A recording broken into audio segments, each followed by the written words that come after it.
Thank you for inviting me back after the last two times. I'm a bit surprised, but I'll do my best tonight. No French philosophy and no ghost stories this time, so you don't need to worry about that. However, there is folk music. Sorry, that's the way it goes. You might have guessed that from the title, actually. For those of you who didn't, the title comes from Day Trip to Bangor. I remember it when I was a youngish lad, a teenager of sorts. It's a song by Fiddler's Jam, and it was released in 1979, peaked at number 3 in early 1980, so it was quite a chart top for a little bit of folk rock. And let's see if I can play some for you. Just put a bit of... Come on, Beth.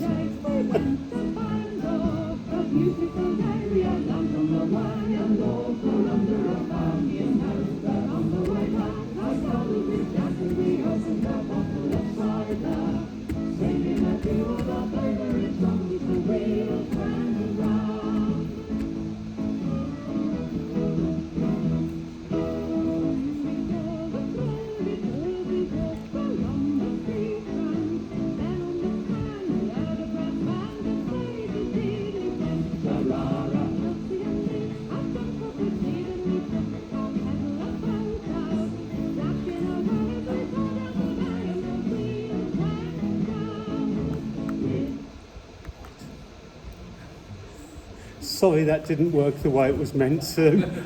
We're back into the slideshow now, and I will give up on those things from now on. Okay, so there's the words.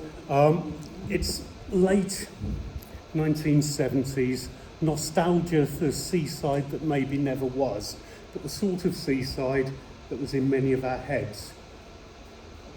I'm doing my best. Sorry. If I speak louder, I'll be shouting. So it's a sort of Seaside nostalgia, something that maybe didn't even exist, but it shows that the Seaside is there in our national psyche, and we all cared about it. I cared about it particularly because, although ostensibly this song is about Bangor in North Wales, which, although it's a university town or city now, it does have a pier. It did have day trippers. They used to have boats going around from Liverpool, day trippers from Liverpool there. But it is said that the song is actually about Rhyl. It's just Rhyl Bangor. They needed that extra syllable, so the song was changed. The authorities, the people in charge, the tourist board, whoever in Rhyl, didn't like this very much, so they complained to the band, and the band issued strong denial saying, no, it is about Bangor. But my fiction is that it's about this Bangor. This is Bangor in Northern Ireland, County Down. And my reason for talking about Bangor, my parents visited Bangor in the early 1950s, quite separately. My mother lived and worked in Belfast. My father was stationed at Hollywood Barracks, just down the road from there, and they went out for a day trip. My mother was with her sister, my dad was a friend from the army. They met up and they got married, yeah? I don't claim that this is the origins of me. That was the 1950s. I wasn't born until the 1960s, so we know things happened at the Seaside, but there's no sort of claims on that. But I've seen photographs of me as a child at the Seaside, and it was almost certainly a day trip to Bangor when I first got to the Seaside. I didn't get to live at the sea, though, until 2 years ago when I moved to Clacton, as I think I told you last year. So, we're looking at how the Seaside Resort got to this place in our national psyche. I think at the time of Fiddler's Jam, maybe people were seeing a decline of people heading across on jets for their Spanish costas and things, the rise of the package holiday. But of course we know it didn't happen, did it? The Seaside Resort, despite the problems they've had, despite the ups and downs, they're still here and still thriving in many different forms around the country. So how did we get here? It's a story that seems to go back about 300 years. Norman told us about some of this last month, didn't you? The Sunshine Coast. He told us how in the 1750s, Dr. I have to look his name, it's not sticking in my head. Dr. Russell would publish a treatise on the value of seawaters and things. So we're looking back about 300 years and we're claiming that Great Britain and England developed the seaside resort, or the modern seaside resort. Other people have made claims, none of them very convincing. Definitely people travelled to the seaside before then. We know that wealthier Romans from Colchester would go off to Mersey Island to spend some time by the seaside. I don't think they had sticks of rock and kiss me quick hats, but still, it was the idea of heading to the sea. So let's see how we get to that idea. I'm actually going to go back a little bit before good old Dr. Russell, and I have something here written by a Reverend William Clark in 1736. He went with his wife for a restful holiday down by the sea, and he wrote to a friend in what might be seen as a sort of proto postcard home from the sea. We are now sunning ourselves upon the beach at Brighthelmstone. The place is really pleasant. I have seen nothing in its way that outdoes it. My morning business is bathing in the sea and then buying fish. The evening is riding out for air, viewing the remains of old Saxon camps. This is a seaside holiday as we know it. Walking around, taking the air, maybe a dip in the sea, sunning himself. It seems a bit more leisurely than what Dr. Russell would be proposing just a few years later. But in fact, if that name is unfamiliar to you, Brighthelmstone, that is actually Brighton. It's exactly the same place. He was there when it was smaller but had a longer name, just a wee bit earlier. And I've also found information about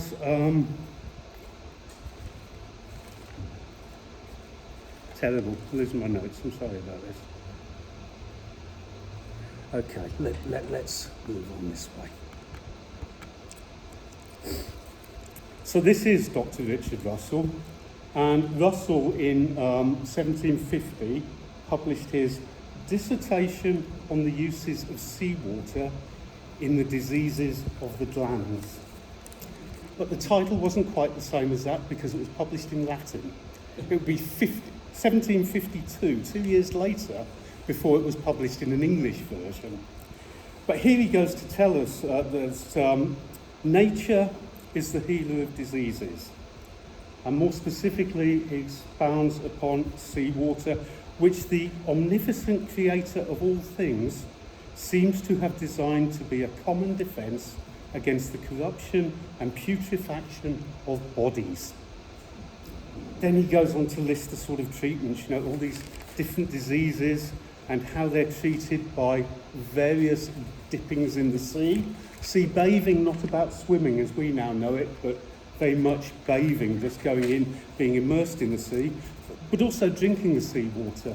Even sort of prescriptions for how many glasses of seawater were needed to gain a certain type of stool, to put right whatever the condition was. And so we've already seen a bit of a changing idea. The ideas of the good reverend against the doctor, you know, one is more leisurely, the other more prescriptive. And in fact, as I looked further, I found through the last 300 years, there's this continual ebb and flow of ideas. Things come in, they go out, a bit like the tide. All these waves, you notice my seaside metaphors coming in here. So all these different waves and ebb and flow. It wasn't the linear history I hoped to find. So I'm not going to be able to give you a history of the seaside resort. Instead, I'm going to try to talk around just a few themes and give an idea of the development of certain attitudes as well as certain physical shapes to the resort as we now know it. I'll be looking at, firstly, transportation, how we get to the sea, accommodation, where people stay once they get to the resort, then the ideas of health, and flowing on from that, enter leisure, and of course entertainment, which then becomes part of leisure. Those are the four themes I've divided it into. This means I'm ignoring so much. I wanted to talk about food and drink. I wanted to talk about Blackpool Rocks. I could play some George Formby, but it's not happening tonight, sorry. And also the theatre, the different types of Seaside show we would get. Class, I'm always interested in ideas of class. I'm not going to have time tonight. There's just so much information here. One thing that did come to me, which I will mention, so it's worth pointing this out first, is a certain idea of liminality. The limin is a threshold. And in theories of the mind, the limin is the threshold between the conscious mind and the subconscious. In anthropology, this liminality is developed out into a sort of space you get around rites of passage and things. So it's the idea of the threshold giving onto a change, but maybe a sort of period balanced on that threshold, a sort of limbo. And in this limbo, it gives a sort of liberty, a freedom to do things. And it was only 2 days ago I realised that I've managed some incredible alliteration there, because we've got liminality, limbo, and license all coming in. So they fit quite nicely together. I will mention this in various places. It's just an idea I'm working out in my own head, but I hope you'll find it of some interest as well. Oh, this again, just the ebb and flow, you know, here's drinking in the ozone, out to get the air. Okay, to start on transport, 300 years ago, when the resorts, as we know them, the modern resorts, were first developing, the only real means of transport for most people would have been horse-drawn and by road. This is the Brighton Mail coach, and the Brighton Mail down from London would have taken 6 hours. And that would not have been 6 comfortable hours, I don't think. It would have been quite an unpleasant journey. It also would have cost an incredible amount of money. So it wasn't for the ordinary people. Even the developing middle classes at first didn't find it easy. It was really an upper class thing, taking the waters, going to the seaside. So 6 hours, uncomfortable coach ride, but by the early or the mid 19th century, the steamboat, the paddle steamer, was pretty well developed and managing to carry many people around our coast, much easier than going by road. And of course, we all know the story of Clacton itself and how Clacton developed from the pier built to take the boats heading up the coast round towards sort of Ipswich. And although this is I'd say this is an early 20th century photograph I'm showing you, but it was 1871 that Clacton Pier opened in its first original form, and that the Queen of the Orwell made the first steamboat calling there. This later view of Clacton Pier, note the hot and cold seawater baths there. So I will be discussing this sort of thing in a bit, but may not show this slide again. If you want to experience the pleasures of these paddle steamers yourself, I think it's late summer normally, the PS Waverley, as it does its tour around the country annually, calls in at Clacton, and they have 3 or 4 day trips or half-day trips. I haven't managed to do it myself yet, but hopefully this year I'll get my chance on the Waverley. It looks quite exciting. Has anyone been on? You have? Oh, lots of you. I'm jealous now. Is it worth it? Should I go? Okay. I think that's decided me then, hasn't it?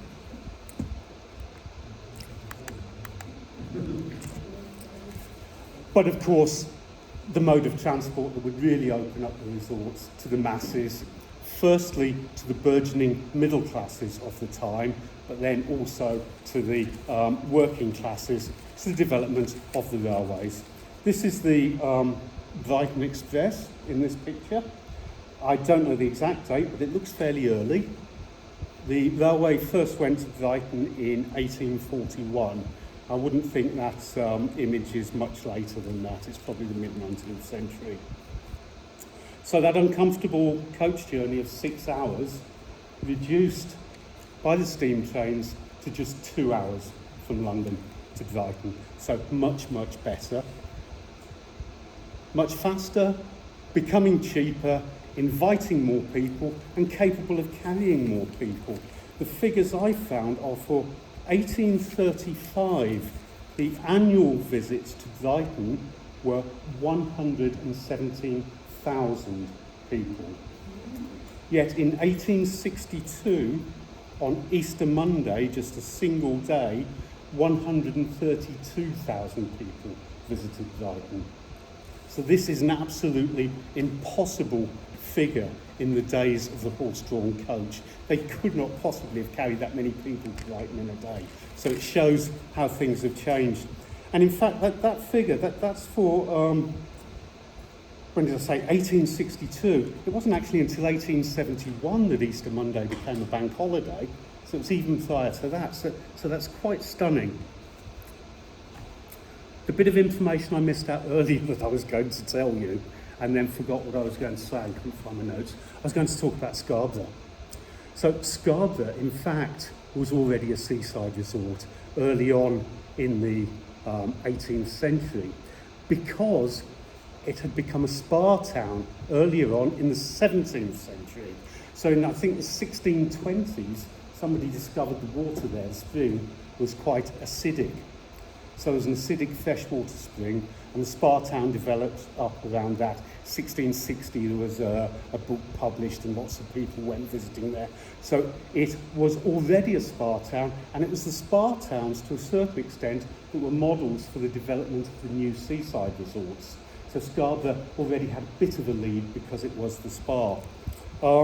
So I've got a figure here, again, for the railways. This is just dates to let you know when things are happening. 1845, the first trains to Scarborough. Clacton, of course, didn't exist at that stage, so we had to wait a bit longer. 1871, that first boat, but we wouldn't actually get the railway until 1882. That's the original Clacton station, but I suspect it was swamped quite quickly and just not suitable for the numbers of people that wanted to come to our wonderful town. So it was rebuilt in 1928-29 for the station that we now all know, which, you know, between the wars it could be incredibly busy. I haven't got a date for this photograph, but looking at the hats those women are wearing on the right-hand side, it must be 1930s, mustn't it? I think. Can be a bit quieter now, but not always as quiet as this photograph I've given you. And in my talk last year, my first talk, I was telling you about the luggaging, the boys who used to go and meet the trains and carry the luggage off to the various guest houses and Butlins camps or wherever. And I just like this photograph so much, so I wanted to show it again. That's the only reason that photograph is in there. And girls. Okay, yes, yeah, I think my photograph's just lads, but the girls as well. Thank you. Oh, great. Road transport. The 20th century, this would further develop the seaside resort. This is a charabanc, or charibangs, as they sometimes used to call them. And it's a development from an earlier horse-drawn vehicle. The horse-drawn sort of mail coach, but extended out, and it's using a French term, charabanc, which is a carriage with benches. And it's going to provide a sort of model for the motor bus, effectively. But the charabanc, or charibanc, was so popular for works outings and things, I'm told until quite recently, certain parts of the north of England, charibanc was the term people used for a works outing, a day trip, be it to the coast or somewhere else. So taking more and more people to the seaside resorts. The development of the private motor car, maybe not always so good for the resorts, because once people have their own motor car, they can go to quiet beaches outside of the resorts and maybe take a different type of holiday. But it didn't totally it still allowed a different type of visitor to come in a different way. This is an early photograph. It's really after the Second World War that the private motor car becomes more common, but not only the motor car, also the motorbike. I'm not going to show you a middle-aged couple in a motorbike and sidecar, because any time I look at those images, I think of George and Mildred. That's all it ever means to me. So, but we had the rise of the teenager as well. So from the late sort of 50s and into the 60s, teenagers might have been able to get together enough money to get themselves a motorbike. So we had people coming on their motorbike trips, and then of course further into the 60s, we had the mods coming on their scooters as well. Sorry, Leo, no pictures of motorbikes, only scooters. Terrible. So here they are gathering on the seafront at Clacton, and this of course led to the events in 1964 on Easter Monday with supposed running battles and terror in Clacton, which seems to have been nothing like that really, just a few minor scuffles. But again, or for the first time, here's this idea of liminality. These are young people playing out their rite of passage in this seaside space. Even the fact that some of this happened on Pier Gap. So you've got that funnel down towards the beach, down through the cliff, and that becomes a sort of liminal space. So we can see this battle in that sort of sense, possibly. These are my ideas on it anyway. Moving on to accommodation now. In the first days of the seaside, first people were visiting the seaside, good old Reverend William Clark and his wife, they rented a cottage. They rented a cottage off, I don't know, a sailor or a local worker or farm person. This was quite common. People could make a bit of extra money by renting out rooms that they had and houses. Right into the 19th century, this would still be fairly common. There's a good account in Jane Austen, Persuasion. Anyone read Persuasion or seen a film? Parts of it are set in Lyme Regis. And when the family go down to Lyme Regis, they rent a house, and there's good descriptions of how they rent this house. But with the increasing numbers of people visiting the resorts, this wasn't possible. Accommodation had to be built for them. So initially, during the later Georgian period and through the Regency period, you get all those big sort of bay-fronted and stuccoed houses being let out in parts as flats or as whole houses. Sometimes families, when they went to the coast, would take their servants with them. They'd take a whole sort of retinue. We're still talking aristocracy here. So this image is Regent Square in Brighton. And if I can find the dates for this, it was built from 1818. So we're looking at early 19th century here. But when we think about accommodation in Brighton, one building tends to stand out more than most. That's the Royal Pavilion, or the Brighton Pavilion as it's sometimes called, built for the use of the Prince Regent. That's him in the centre there with the rather strange sort of white bowler on. I think it is anyway. His father, George III, used to go to Weymouth, I think, to take the waters, but the Prince Regent Brighton was definitely the place he wanted to be. The pavilion was a residence and was used by royalty from 1787 or thereabouts, but the form that we know it in now, this onion-domed Orientalist confection, was built in 1815 by John Nash, the famous and popular architect. I think Nash was also involved with Buckingham Palace, and he was the co-designer of Regent Street in London. So this sort of Indian, orientalised confection, it carries on inside as well as out. It's what they would have called then the Hindu style, but spelling Hindu with two O's rather than the U, the way we would now spell it. So quite fantastic space for entertaining there. I think something to notice on this image is the ceiling decoration, because the palm tree over the years becomes a sort of signifier for a type of exoticism, orientalism within the resort. We can see it today in Clacton. If we walk down to the pier, over on the left-hand side where the Crazy Golf is, a couple of plastic palm trees just in front of the fake lighthouse. And then during the summer, the council come along and plant some palm trees on the beach, don't they?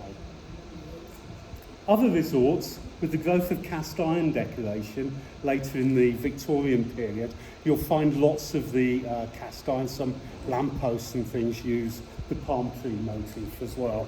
And the palm tree, so heavily associated with places like Torquay and the Cornish Riviera also. This idea, and again, this is a sort of othering that allows for this special sort of space where people think and behave just a bit differently. Where are we now? Oh dear. Brighton wasn't always so popular. I think things would go down. After the Prince Regent, he became George IV, still used the pavilion, and then it was William IV. I think he used it a few times. Queen Victoria apparently only went there once. Then she took her holidays on the Isle of Wight, Osborne House. So the checkered career of Brighton would see a sort of criminality creeping in. Once Richard Attenborough got there, what do you expect? In fact, 10 years before that, you know, it's 1938, Graham Greene published Brighton Rock, but it was 1948 that the film was made. And then later on in the 1980s, 1986, the film Mona Lisa, with Bob Hoskins as a London gangster going down to Brighton, and a lot of the action taking place down there. So again, it's this ebb and flow, the rising fortunes. You know, Brighton up and coming for the aristocracy, then a favourite of the Prince Regent, George IV, then slipping a bit, then this sort of criminality. But now it's on the rise again. It's a very popular resort these days, and big convention centres and all sorts going on there. Oh, Scarborough again. Moving on from the idea of these sort of private letting and those big Georgian Regency terraces, in the later Victorian era, we get the rise of the hotel and the Grand Hotels. This is the Grand Hotel in Scarborough, which opened in 1867, and at the time it opened, it was the largest hotel in Europe and the largest brick-built building in Europe. So it is quite grand indeed. Clacton has its own Grand Hotel as well, which I think is a lovely building. No longer a hotel, but nicely preserved as a set of apartments now. But I'm sure the people living on the ground floor, what height would their ceilings be? It'd be amazing. You could have a fantastic chandelier, couldn't you? Oh, the bungalow. A particularly British and seaside type of dwelling. Except that bungalow comes from the Hindi word Bengla, meaning in the Bengali style. So it was single-storied, wide verandahed houses developed from a sort of Bengali dwelling by the colonial powers out in India. And it became a favoured housing in the warmer parts of the colonies. But then brought here as seaside housing, and we find an architect I hadn't heard of before. There's a man called John Pollard Seddon. He was quite important in the development of the bungalow here. Firstly, in Westgate-on-Sea in 1867, but this drawing relates to Birchington-on-Sea, and these were bungalows built from 1870. Now, these were middle-class holiday homes. They were priced way out of the reach of ordinary people. I read somewhere, I think they were selling for just over 1,000 guineas at the time when a sort of middle-class clerk or something who was reasonably well paid might be getting about £100 a year. So it was a considerable amount for a holiday home. But here they are, these Again, quite exotic and fantastical buildings. There wouldn't have been much about there. I mean, also to keep the hoi polloi away, to keep it a bit exclusive, there was very little entertainment. I think you would have had to go all the way to Margate to get a bit of fun. But Margate's now expanded, I think, and it has taken Westgate and things into its confines. Now, oh yes, these bungalows are built right next to the sea. They have gardens, and from the gardens, they've almost got private beaches because they've got their own private access to different sections of beach. Now, this access might be a slope, sort of gate from the back of the garden, a slope down, or it might be a number of steps.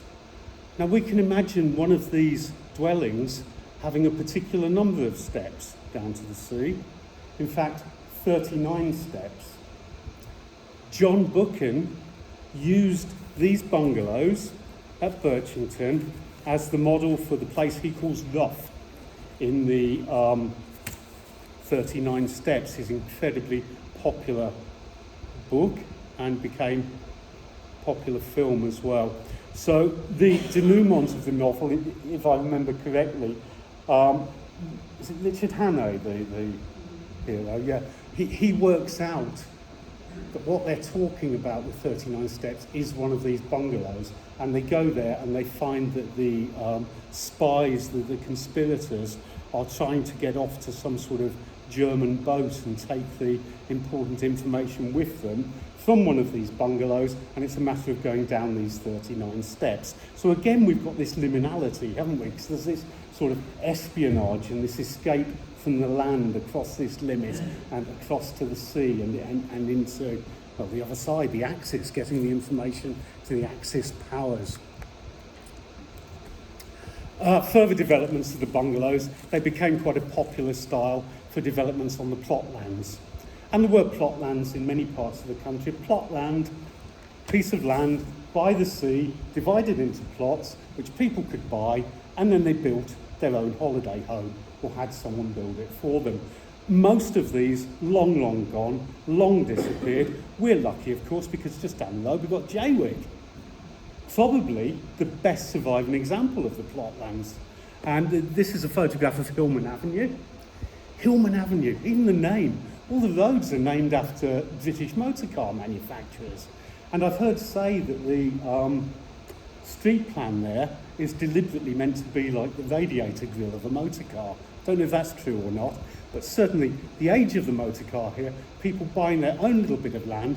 So this is, I suppose, lower middle class or wealthier people within the working class able to own their first holiday homes. The first time that this becomes a possibility.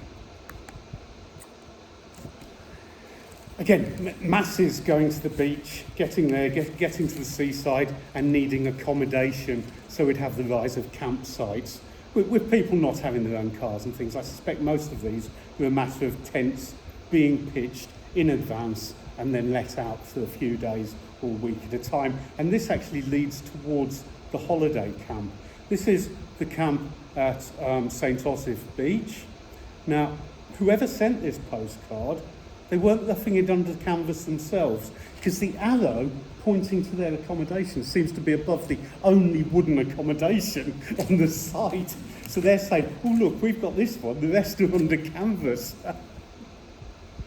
But just to give a potted history of the holiday camp coming from this.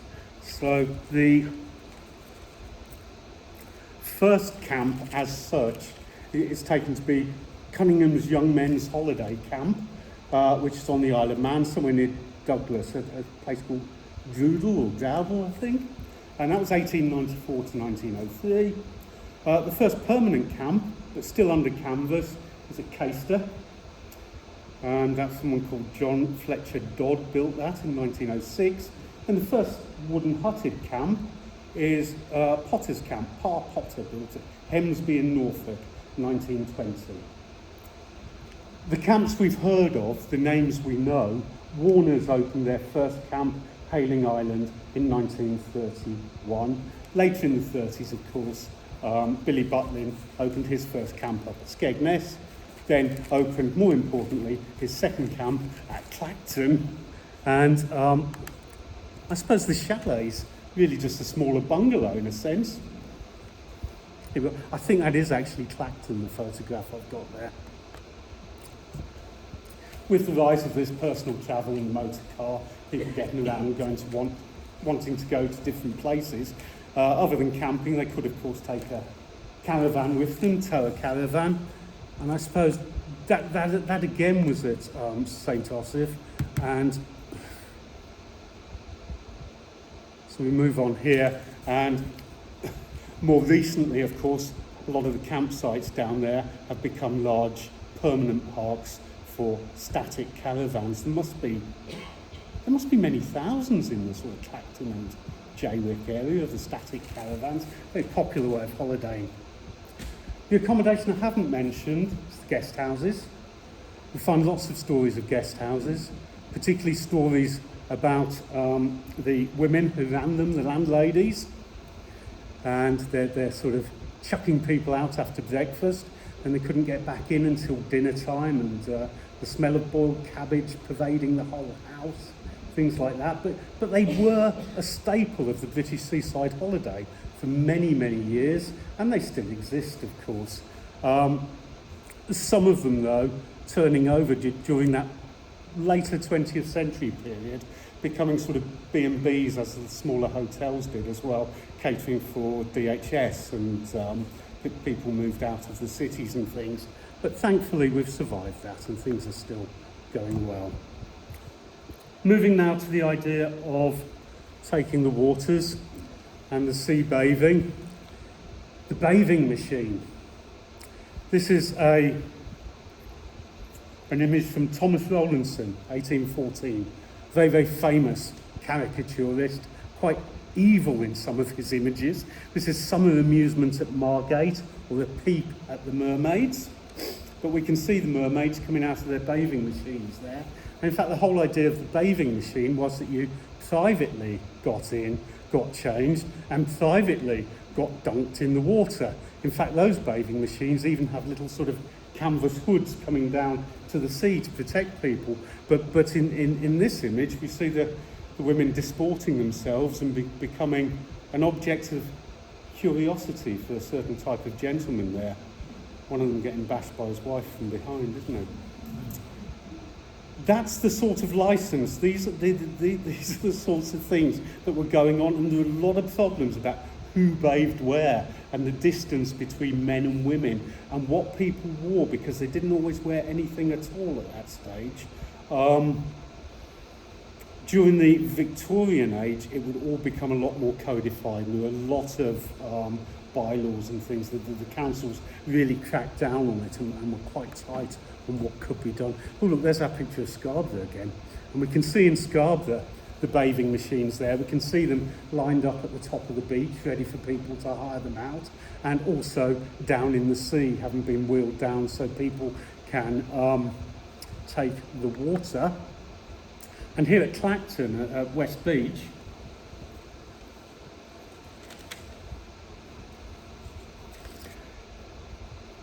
according to my research, there were bathing machines there from 1873, and by 1908 there were 65 of them, which is quite a lot, you know, because they're not small devices, are they? We see them all lined up there. It's pretty well crowding the beach. The council regulations stated that different sexes had to be 100 yards apart, so there was quite strict division there. I think it was all very heavily controlled, but Clacton actually had a bit of a reputation.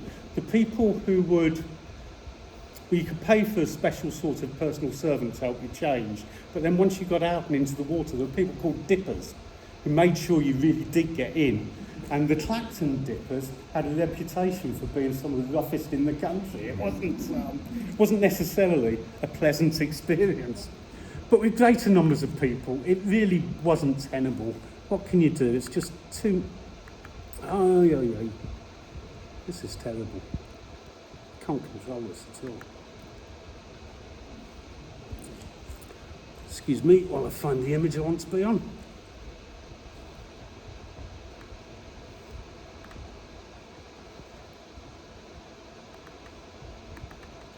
should have brought a mouse with me. It would have been better if I'd done that, wouldn't I?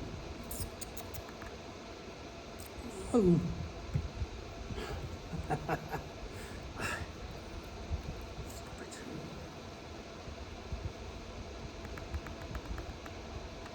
Okay. I haven't got enough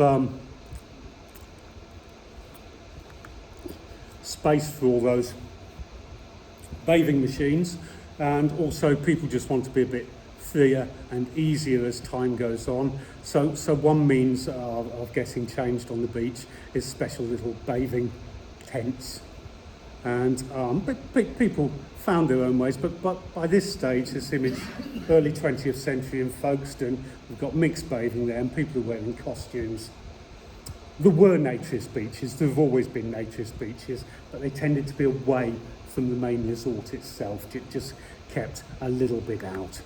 So some of the old bathing machines were dragged up on land, had their wheels taken off them, and ended up as beach huts. I'm not saying this was ever a bathing machine, it wasn't, but this is just an idea of what can happen to beach huts once they're done with. And this is a work of art, and it's entitled, "The Last Thing I Said to You is Don't Leave Me Here." Brackets, The Hut. 1999, and not surprisingly, it's by Tracy Emin. Tracy Emin, famously from Margate, so a seaside person herself.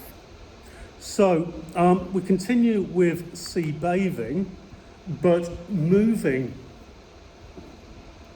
into larger buildings for people to get changed and go down and take the sea, or sometimes pumping the seawater up for them. And this is the Marine Bathing Pavilion in Margate. This was built in 1926, although this photograph's from the 1960s. When I showed you Clacton Pier, that photograph earlier, from the early 20th century, I asked you to note that there were sea bathing rooms available there. Now this is bathing, this is baths, this is vats of pumped up seawater for people to be dunked in. But it would change, moving towards the idea of the Lido. Some more possibilities for people to splash around, have a swim, a bit more like the sort of use of sea that we know, rather than just being dunked in it. This is the Southport Sea Bathing Lake, and this is from a publicity brochure of 1938, 1939. And you might notice nearly all the foreground characters are women in bathing costumes. In fact, most of the visitors to the Lidos were men, probably because they saw this sort of promotional material and thought they could go and look at the women. So I found some figures for a Lido that used those sort of wire cages to hold people's clothing. You get changed, put your clothing in a wire cage, and then get a numbered token for it. And they had 4 times as many wire cages for men as they did for women. So this is a fiction. This is leading people on to believe there's something that there probably isn't. We can see it's still a classical sort of building. It hasn't got very modern yet, but the Lido's more famous for being in the Art Deco style. And this is the Saltdean Lido near Brighton, which fell into disrepair, been chopped around and changed, and then rebuilt and all sorts. But earlier this century it did reopen in all its glory, and I believe it's now quite an attraction for the area. There should be a video in there, but there isn't.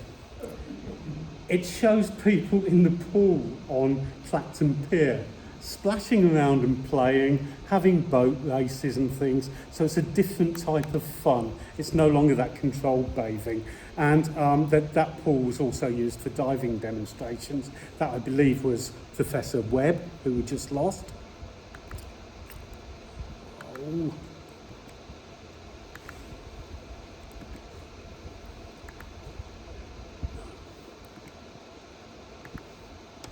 Yeah. So already we're seeing a more sort of modern attitude towards swimming and towards entertainment there. And again, taking the air. So here's this drinking in the ozone again. Taking the air by promenading on the gardens. Also the lovely little shelters along there. Very nice image, but the garden's restored not so very many years ago and looking very good again here in Clacton. Quite a common feature in the Seaside Resort. Again, this split between the buildings on land and the sea, and you've got this strip, this limit, expanding this sort of interspace and allowing for... Okay, promenading in the winter time, so we get the development of winter gardens. I like this one particularly because this one is in Yarmouth, but the interesting thing is that it wasn't always in Yarmouth. It was built, when I find my dates,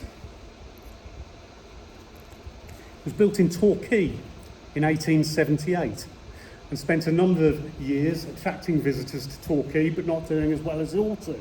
So it's dismantled, put on barges, shipped round the coast and rebuilt at Yarmouth, where it became quite a feature. It reopened in 1906 in Yarmouth. I was there last year and unfortunately it is looking quite dilapidated, but I'm told that in 2021 it won National Lottery Heritage funding to the tune of £10 million. So presumably plans are in there and it will be restored. So pushing the promenade out and getting beyond the seafront and beyond the beach, using structures built for other purposes. This is the Cobb at King's Lynn. And again, Jane Austen, Persuasion, the family go to visit King's Lynn, they have walking along the Cobb, and I think the daughter falls and injures herself and becomes quite ill. It's a major feature within the story. Also, later on in 1969, it would be central to the story of the French Lieutenant's Woman by John Fowles. And I think there he's exploring sort of intertextuality and psychology of the characters, and the Cobb sort of plays out in this manner. So again, it's working into these ideas of liminality. And the pier's used for promenading as well. This is quite an early pier built at Brighton, the Chain Pier from 1823, and it was designed to take the packet boats going over to France. But they had a toll booth at the entrance to it, and it was used for promenading. People liked walking out along the pier. I just like it because it's built as a suspension bridge, very different to the later Victorian piers, which are all as Clacton Pier. They're on masses of piles driven into the seabed, and then a sort of superstructure involving wooden planking and cast iron decoration. It's a very, very different type of pier. The painting I'm showing you is from about 1828, and it's by Turner. But Constable also painted the Chain Pier, so it was quite a thing, quite a place.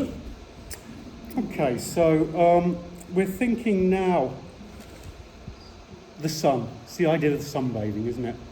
And here we have a couple of early British sunbathers. This chap, he's really let it all hang out, hasn't he? Has anyone watched the Will Tapperson Shunters Social Club? Or was it just me? I've been watching the repeats lately. And okay, the fiction is that it's a working man's club, and they have all these turns, the acts on the stage, introduced by Bernard Manning. But Colin Crompton is there with his oversized cloth cap and what looks like a big fire alarm to call everyone's attention. And I watched one recently, and he's on behalf of the committee, as he always says. And then he goes on to talk about the upcoming trip to Blackpool. Tickets are still available at the bar. And just a reminder to all the gentlemen on the trip, we will be making the customary 10-minute stop at a lay-by just outside Blackpool to allow you all to roll your trouser legs up and knot your hankies ready. It's this separation, this change, they can't shed their work gear, but they have the license to roll up their trousers and to put a sunshade on their head, the knotted hanky, and there it is. Oh, Butlins Clacton again. I like this little sun lounge, little terrace by the Martello Tower there. Oh, exercise as well. Calisthenics out on the field in front of the Butlins Chalets.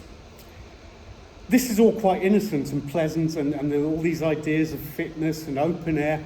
Very, very important in the early 20th century. You think about how people suffered from tuberculosis, the number of sanatoria that were open and things to allow people access to the air and to sunlight and things. But these sorts of exercises were also very popular in the Soviet Union and in Germany and in Italy, and became quite heavily associated. This sort of cult of youth and exercise in the open air became quite heavily associated with the dictatorships. And in fact, Italy had a whole string of holiday camps before the war, and most of them were associated with their youth movement. And it became a fascist youth movement, and they were so heavily tainted that they couldn't really be used after the war again as holiday camps. They were just associated with fascism. Fortunately, that didn't happen here, so people like Billy Butlin, he was able to build more camps during the war. He built them on behalf of the Ministry of Defence. I think Cafelli was built that way. And he took an option to buy them back after the war, which he did, and they then became just what people needed after those terrible war years. Getting out, getting holidays again, and a lot more leisure. Leisure leading into the idea of entertainment as well. Initially, entertainments at seaside resorts were based on the spa towns. So you had assembly rooms, circulating libraries, theatres, concerts, all quite sedate.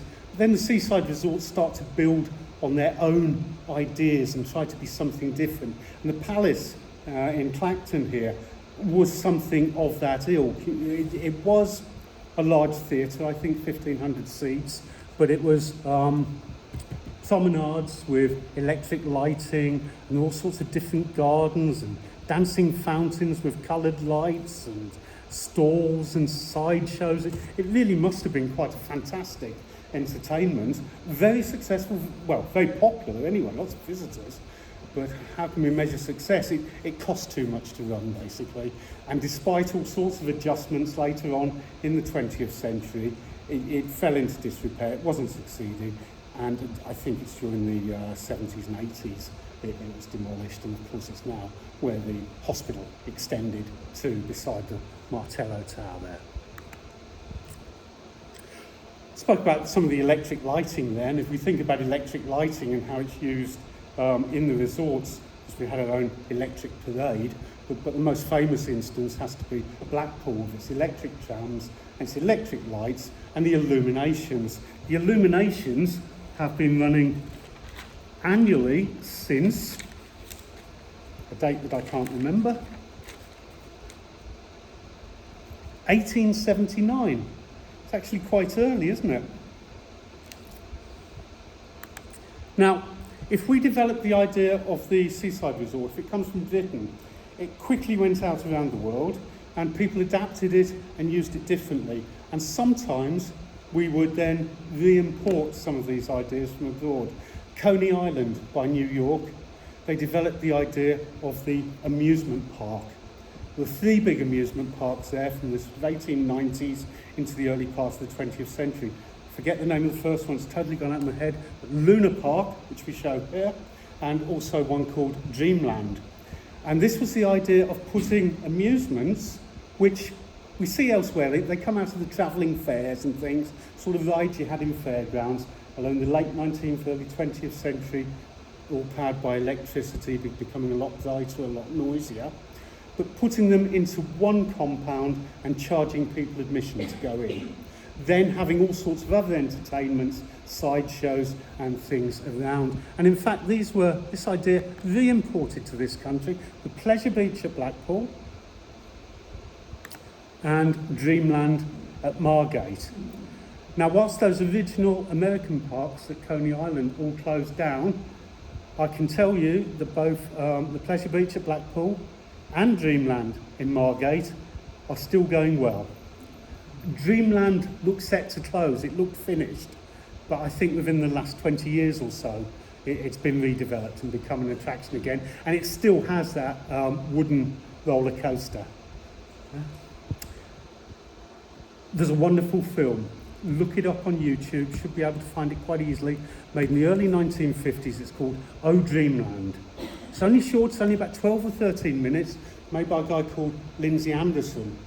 He would later on go on to become a feature film director. He's best known for If. Do you know If, the sort of shootout at public school and things? It was his early film when he was with a documentary movement called Sea Cinema. And I think it's on the BFI website. Lovely little film looking at Dreamland in Margate, but just beautifully shot. Well worth a look. I would advise that for you. Just quickly, as I'm running out of time now, back to Clacton. All sorts of amusements going on. I'm not going to show you the pier because it's too obvious. Instead, I'm going to Butlins. We can have the Santa Fe train for the little ones. Here we are. There's a fairground looking a bit like the sort of travelling fairs, only it's permanent. First get the permanent fairs at the seaside. The rest of the country just had the travelling fairs. Boating and fountains. You know, the bars were themed as well. Here's the Crazy Horse Bar. That looks like great fun. I would love to see these.